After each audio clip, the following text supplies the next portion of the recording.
Retrouvez Businesswoman avec MAF Pro. L'assureur des artisans, commerçants et professions libérales, c'est MAF Pro et c'est pour vous les pros. C'est la MAF.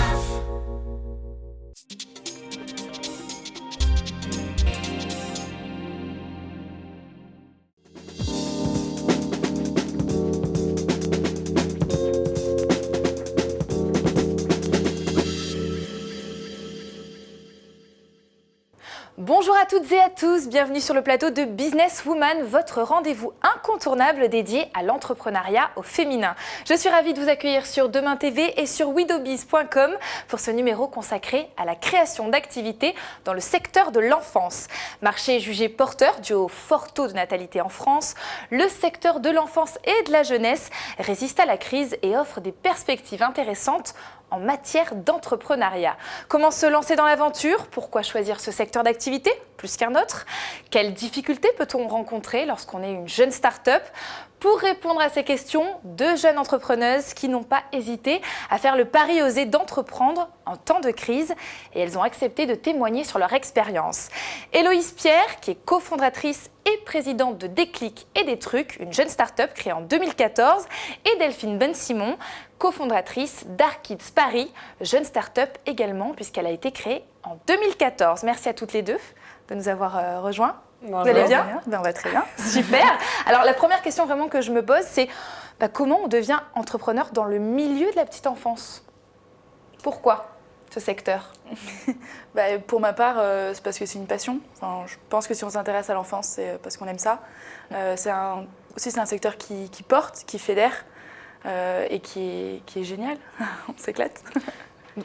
Moi, c'est une autre expérience. Moi, c'est une expérience personnelle puisque je suis maman et quand j'ai commencé à vouloir initier ma fille au musée, au monde de l'art, je me suis retrouvée un peu face à une porte fermée. Je me suis dit que je n'étais pas la bonne personne. Et en regardant un peu les services qui existaient, je me suis rendu compte qu'il n'y avait pas une offre exactement adaptée à mon besoin. Donc, je l'ai créée. Bah oui, autant la créer quand elle n'existe pas. Exactement. C'est un peu ça. Et du coup, Héloïse, moi, je me pose aussi une question. Vous êtes très, très jeune. Hein? Vous êtes jeune. Oui, vous êtes jeune, c'est génial. Je suis très, très jeune, mais je suis jeune. Vous êtes jeune, mais pourquoi se lancer dans l'entrepreneuriat alors qu'on pourrait débuter une carrière en tant que salarié? Moi, j'ai 23 ans. Je l'ai monté, donc j'ai commencé à 21 ans. J'étais en plein dans mes études. Je m'ennuyais royalement. Je pense qu'on décide de se lancer dans l'entrepreneuriat parce qu'on voit que le marché du travail offre pas du tout ce qu'on aura envie. Il n'y avait rien qui ressemblait à ce que j'avais envie de faire. Et je trouvais ma place nulle part. Et je me suis dit, ok, si je trouve pas ma place, peut-être que c'est pas que je rentre pas dedans, c'est juste peut-être qu'il n'y a pas de place pour moi et qu'il faut que je la crée. Et du coup, on se lance et on se dit qu'on n'a pas besoin d'avoir une autre expérience, qu'on va apprendre sur le tas. Et au final, c'est vrai. Et même en période un petit peu difficile, on sait qu'on est dans une période de crise. Moi, j'ai jamais senti qu'on était dans une période de crise. Peut-être parce que j'ai connu que ça. Du coup, je pense que en tout cas pour les gens qui entreprennent à mon âge, ça ne rentre jamais en compte. Jamais personne ne vous dira « j'ai monté ma boîte en temps de crise ». Non, ça n'existe pas. Les gens disent « j'ai monté ma boîte parce que j'avais envie, c'est ma passion, et j'ai vu une opportunité ». Du coup, je l'ai saisie. Exactement. Et de votre côté? Alors, moi, je suis un petit peu plus âgée qu'Héloïse. Moi, j'ai connu très jeune, nous sommes très bien. Moi, j'ai connu d'autres expériences professionnelles et c'est sûr que du coup, je comprends complètement le point de vue d'Héloïse que j'admire énormément. Mais moi, du coup, j'ai pu bénéficier d'une expérience acquise au fur et à mesure des années. Après, oui, on est en temps de crise. D'un point de vue économique, la croissance n'est pas là. On le sait tous et c'est pas la peine de le dire. Par contre, je pense que c'est pendant ces moments de crise que justement il faut investir, il faut créer, il faut mettre en place, j'ai envie de dire, roder le système, peaufiner son offre pour que justement une fois que la crise s'arrête et que la croissance redémarre, notre offre soit complètement prête, parfaite pour pouvoir exploser. Et justement, comment on fait pour bien se lancer, pour créer cette structure? Est-ce qu'il y a des structures qui accompagnent? Comment on lève des fonds? Nous, on est incubé pour Arkids Paris, on est incubé à la Gaîté Lyrique, donc qui est un incubateur de start-up culturelles. Donc c'est sûr qu'on est dans un environnement excessivement positif, puisqu'entouré que de start-up du même milieu qui échangent beaucoup, à la fois dans les bonnes pratiques, mais également dans les partenariats et dans les échanges, j'ai envie de dire, de services ou de collaboration. Donc de notre côté, en tout cas côté Arkids Paris, être dans un incubateur de start-up, c'est effectivement quelque chose d'excessivement positif. Donc aujourd'hui, l'incubateur, c'est peut-être la phase primordiale pour quelqu'un qui veut se lancer? Nous, on a été incubés. Je ne sais pas si c'est la phase primordiale. La seule chose importante pour moi, c'est d'être bien entouré. Oui, voilà, je pense que ce qui fait qu'un incubateur est bon, c'est que tu es bien entouré. Après, tu as des incubateurs qui ne sont pas bons, où tu n'es pas bien entouré, et donc ça ne sert à rien. Mais tu peux t'entourer de milliers de manières. Il y a plein de réseaux pour tout type de profil, tout type de projet qui accompagnent très très bien. En France, on a un écosystème qui est génial. Il y a tellement de gens qui sont prêts à aider, à soutenir. C'est incroyable. Du coup, je pense que le but du jeu, c'est d'être bien entouré. Entouré personnellement, avoir vraiment un cercle proche très solide, parce que c'est une vie qui n'est pas facile, et être très bien entouré professionnellement aussi pour aller chercher les conseils. Exactement, et c'est là où on a beaucoup de chance, c'est d'être dans le secteur de l'enfance, parce que l'enfance, ça parle à tout le monde, on a tous été, on a tous des enfants, et on rêve tous de le redevenir, donc il y a un goodwill autour de cette thématique qui est absolument incroyable, et j'ai envie de dire qui suscite encore plus de bonne volonté pour aider.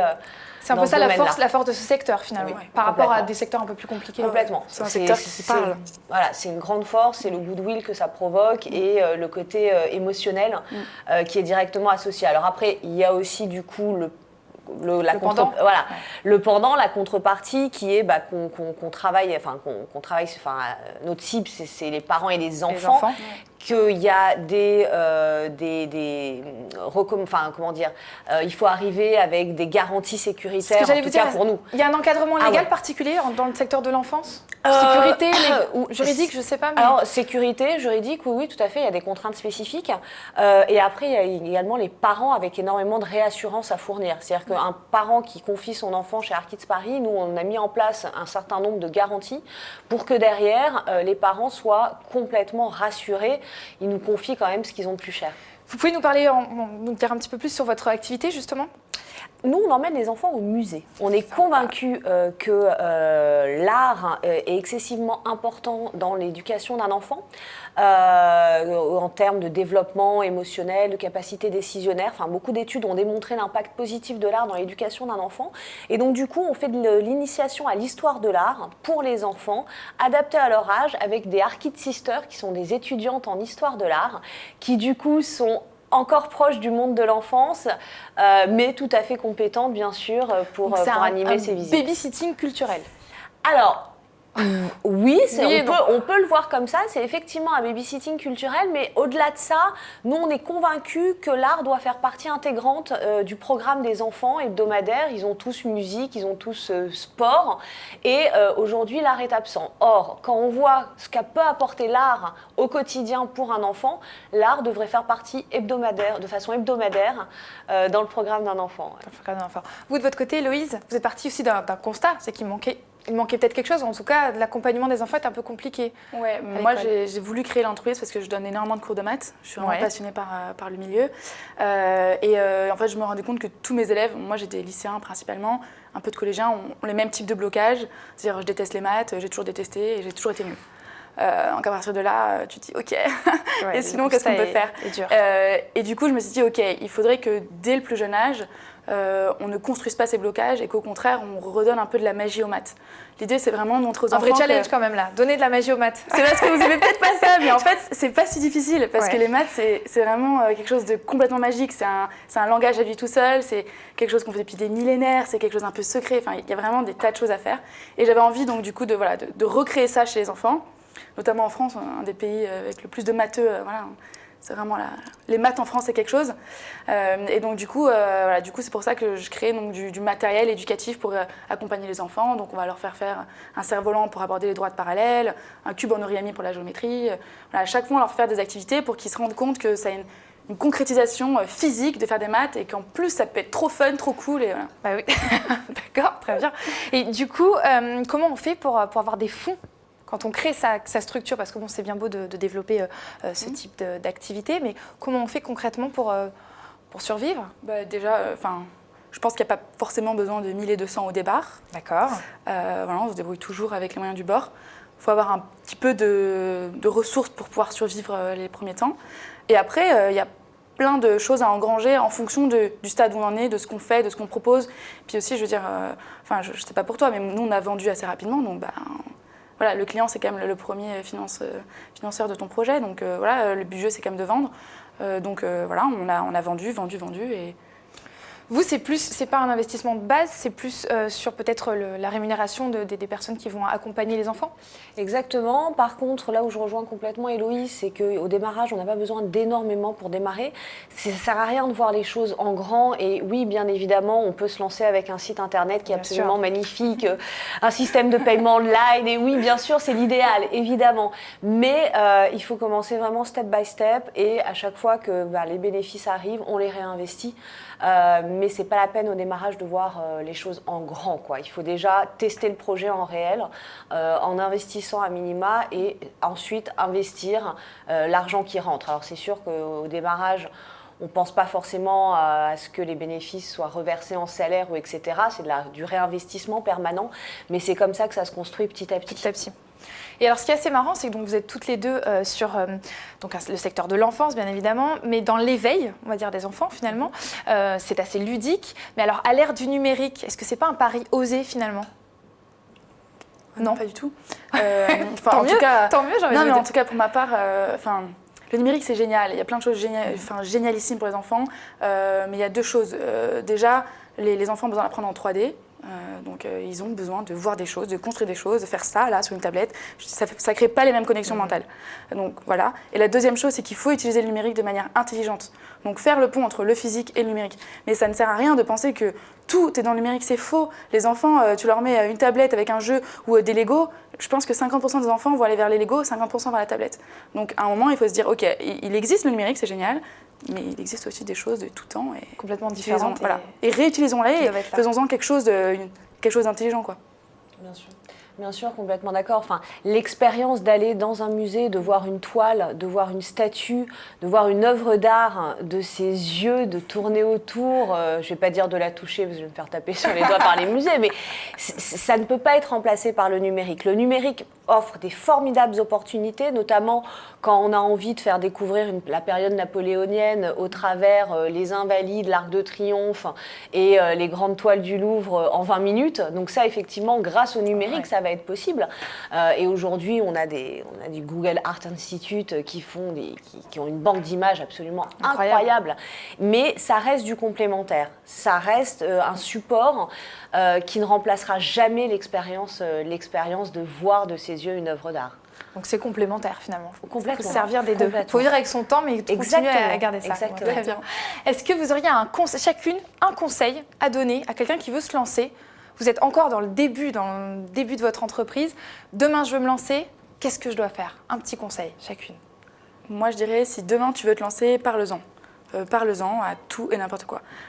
Tu vois, moi, une des plus belles rencontres que j'ai faites, c'est dans un train où j'ai parlé avec ma voisine. Elle m'a donné un contact, etc. La communication. Ouais. Donc ça, c'est votre conseil. Le vôtre en 5 secondes. Pour me convaincre. Oser. Oser. Ouais. Donc il faut oser et communiquer, partager. Il faut oser. Ouais. Exactement. Ah bah super, ça m'ira comme mot de la fin. Ça me va, ça me plaît. Merci à vous de nous avoir accompagnés dans ce numéro de Business Woman. Ça me donne envie de me lancer dans l'entrepreneuriat dans le secteur de l'enfance. Merci à vous de nous avoir suivis. Je vous rappelle que vous pouvez retrouver cette émission sur demain.fr, mais également sur widobiz.com et ellesentreprennent.fr. Je vous dis à très vite pour un nouveau numéro de Business Woman parce que croyez-moi, les femmes n'ont pas dit leur dernier mot.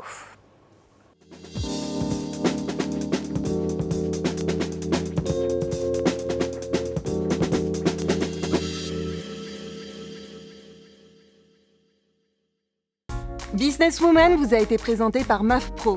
L'assureur des professionnels et de la santé collective, c'est MAF Pro et c'est pour vous les pros. C'est la MAF.